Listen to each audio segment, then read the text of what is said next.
La Unió denuncia que el trips sudafricano ya presente en la Comunidad Valenciana está afectando mucho al cultivo de la granada y por lo tanto los productores van a perder alrededor de 15 millones de euros, ya que se ve afectada prácticamente la mitad de nuestra producción. Le pedimos a la Consellería ayudas directas para poder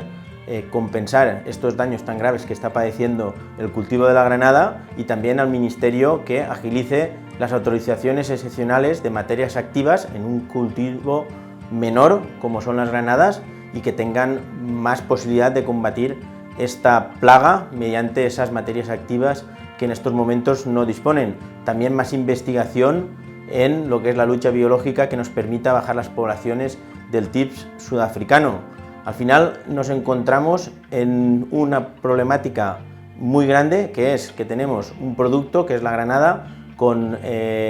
daños en la piel, que no quiere decir que sean o se produzcan también en el interior de la granada. Por lo tanto, hay que destacar también eso, que al final esos daños que se provocan en la piel, aunque no alteren la calidad de la granada en su interior, están provocando que esas granadas se destinen a la industria